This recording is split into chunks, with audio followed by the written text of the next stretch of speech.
Hello and welcome to this session. This is Professor Farhat, in which we would look at another deduction, and that deduction is called the self-employed health insurance.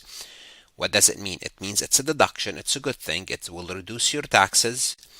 And who qualifies? Self-employed people. People that work for themselves, they have their own business, and they can deduct their health insurance and can deduct 100% of the premium paid for medical, dental, and qualifying long-term care insurance. That means if you want to pay for your plan, for your medical insurance, they allow you to deduct it. And here's the good news. You can deduct it above the line. You can deduct it for AGI, and you would report this on Schedule 1. So let me show you what it looks like. This is the Schedule 1, Part 2. And you have many adjustments. We cover a lot of them.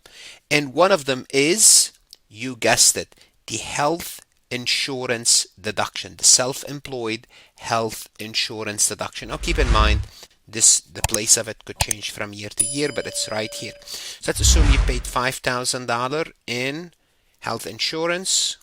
It's going to add up to your adjustments, and those adjustments are deducted against your income on Schedule A for AGI. This is AGI. The deduction comes before AGI. This is very important. Now, is this all said and done? Do we have to dig deeper into who qualifies, who's covered?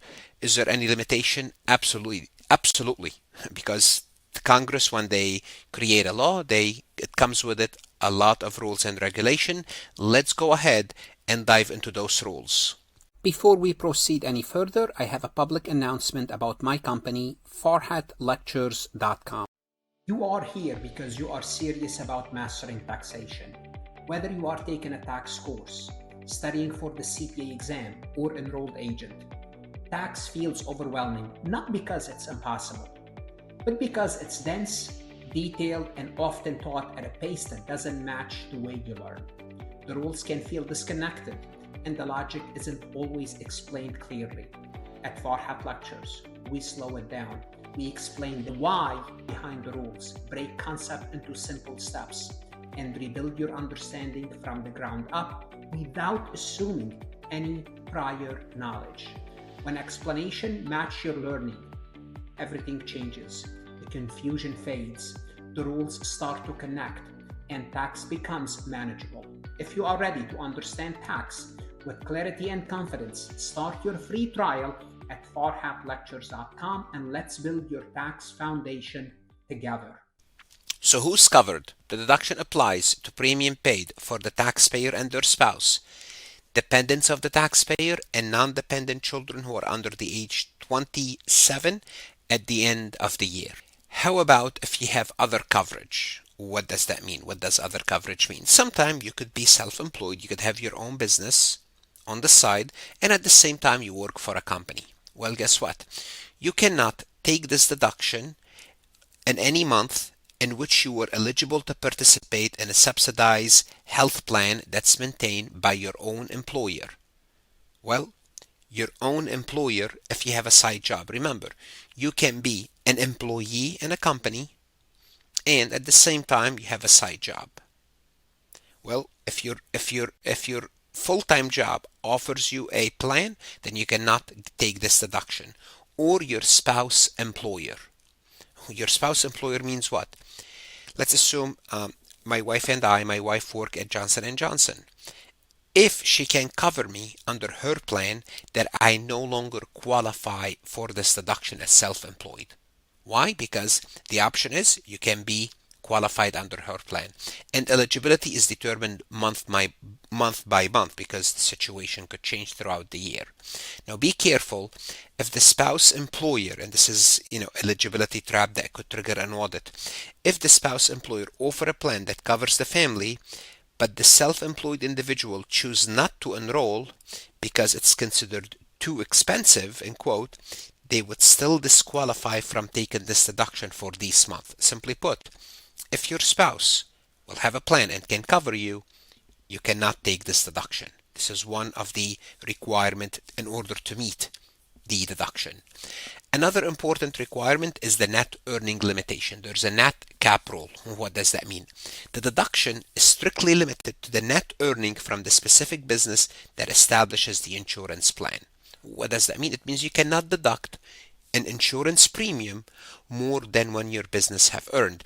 So if your business earned $400 or $500 and you paid $5,000 in insurance, you cannot deduct it. You are limited to that. So for this deduction, net earning, how do we determine that earning? Is your regular business expense. You would look at net earning determined by taking your gross income, which is your income, whatever your income from your business, subtracting your business expenses, Schedule C. You can take the 1/2 self-employment tax, which we'll talk about. You can take the deductions for contribution to qualify retirement plan. Just simply put, if you have a retirement business plan like SAP or Simple IRA, which we'll talk about in another recording. But let's look at an example for limitation. That's important. In 2026, Zoe, a freelance consultant, made $4,500 in profit after subtracting half of her Social Security tax. At the same time, she was paying $450 per month for an insurance plan totaling $5,400 for her health insurance. Can she take the full $5,400? The answer is no. What's going to happen is this. She can take $4,500 for the deduction for AGI,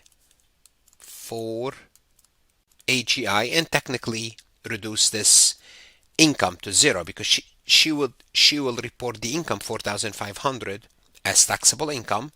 Then the $4,500 reported on Schedule 1 that's transferred to her business basically would nullify her business income. What does that mean? Let me show you. It's very important to see this on the tax form itself. As we said, you have a self-employment income of you have health insurance of $5,400, and she can deduct $4,500 of that. That goes on line 17. But keep in mind that part of her total income that comes from Schedule S1 Part 1, there's a Part 1 to this, and under Part 1 she's going to have income of $4,500 from Schedule C that goes into line 9. So think of it this way. On line 9, Zoe would report $4,500 of income. On line 10, she would report a deduction of $4,500 for the self-insurance, thus nullifying the taxes for that. Now she paid $5,400.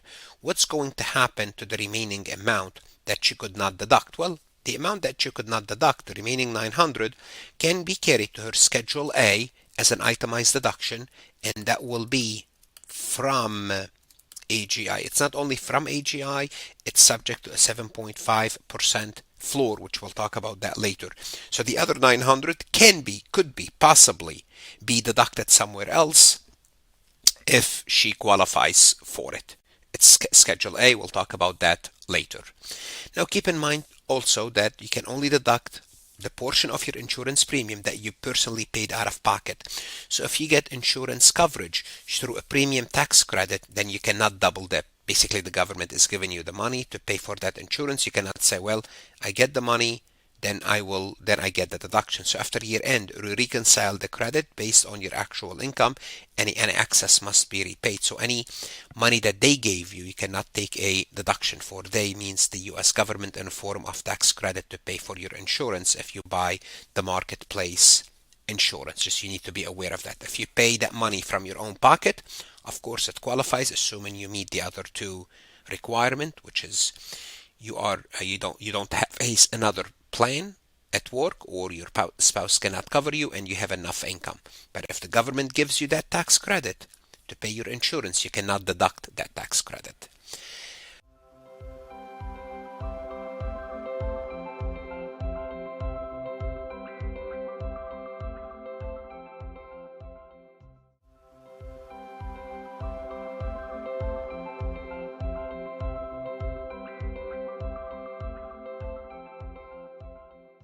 How about rules for partners and S corporation shareholders. Okay, guess what? The above line deduction is not just for sole proprietorship. In other words, it also extends to partners and to shareholders of S corporation that owns more than 2%. Now we'll talk about shareholders and an S corporation and partnership in separate recording, but it's very important to clarify or to touch upon this topic here. So who's a 2% shareholder? Under the Internal Revenue Code, you are a 2% shareholder if you own more than 2% of the outstanding stock or more than 2% of the total voting power on any day during the year.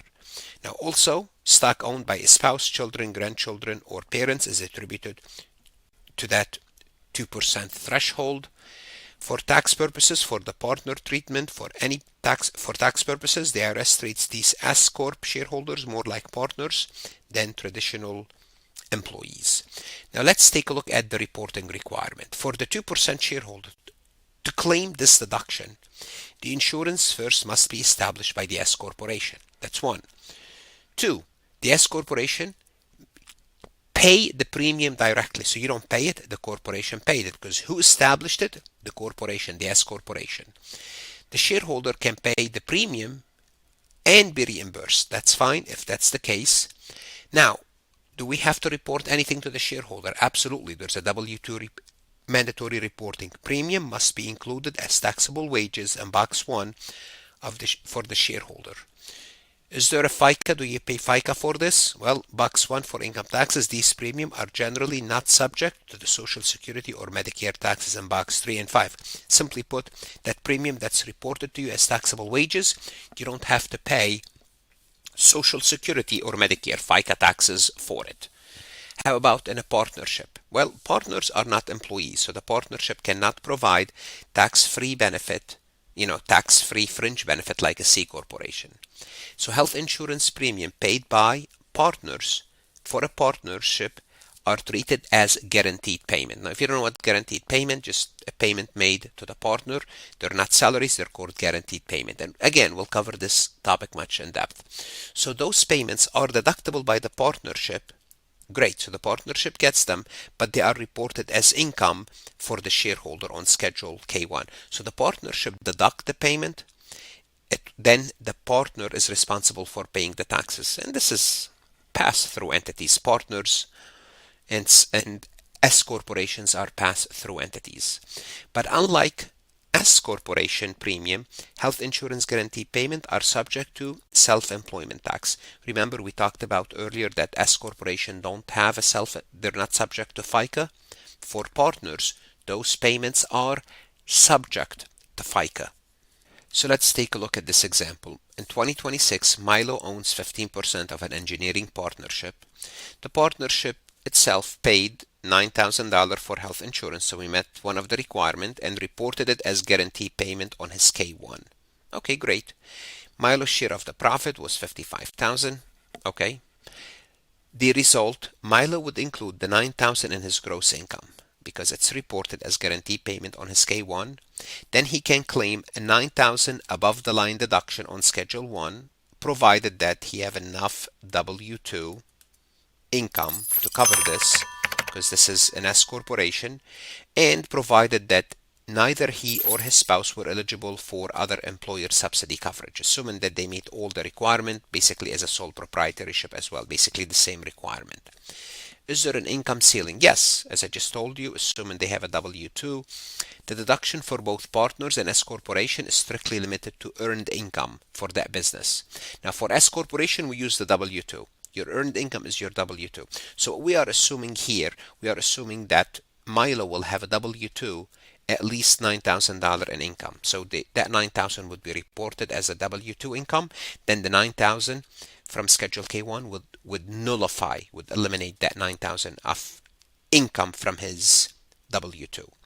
For partners, earned income is net earning from self-employment, and you will deduct the guaranteed payment from that partnership. Basically, revenue minus expenses. You cannot use income from a different job or investment dividend to prop up this deduction. So you cannot factor any what we called non-business income. You have to stick to your business income for that partnership. Let's take a look at an example. Leela is a 10% shareholder in an S corporation. In 2026, she took a small salary of $5,000. The S corporation paid $7,200 for her health insurance. We know where we're going from this. Can she deduct the full $7,200? No. She's limited to her W-2 wages. Remember in the prior example, we assumed that Milo got a wages more than that amount, which is, I believe it was, how much was for the Milo example? 9,000. Here, that's not the case.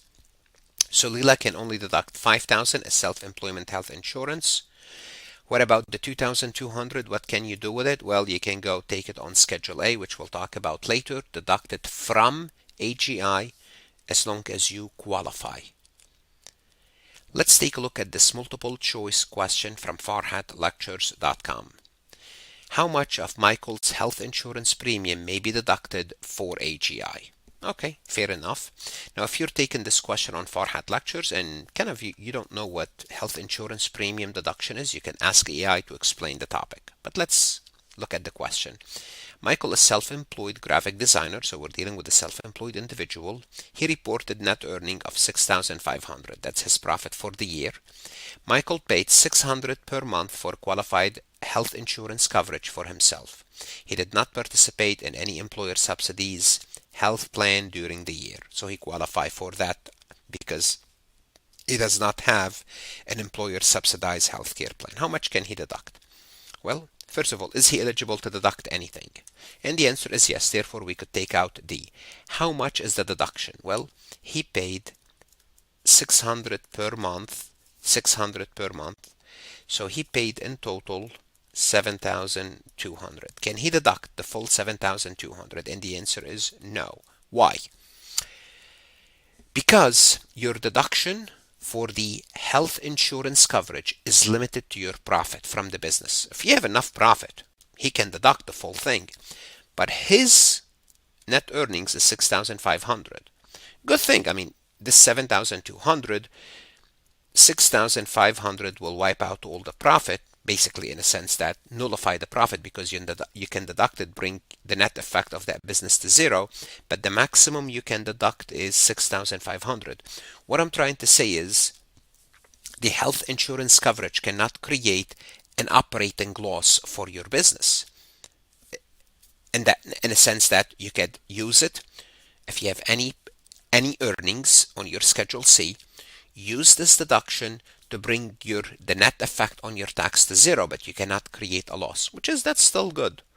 What about the remainder? The remainder amount that Michael cannot deduct, they can take it on Schedule A, assuming that they itemize, and assuming they meet the threshold for Schedule A, but that's a different story. We'll talk about Schedule A later on, which is a deduction from AGI. So this deduction is for AGI. It's above the line above AGI. Now, what else can you do? You can ask the AI to explain the other answer choices or explain the topic separately. And if you'd like this question and you want to test yourself again, you could ask the AI to create a similar MCQ. What should you do now? Whether you are a CPA exam candidate, enrolled agent, accounting student, the best investment you can make is invest in yourself. Go to Farhat Lectures for additional lectures, multiple choice, podcast lessons, simulations. Invest in yourself, and God bless.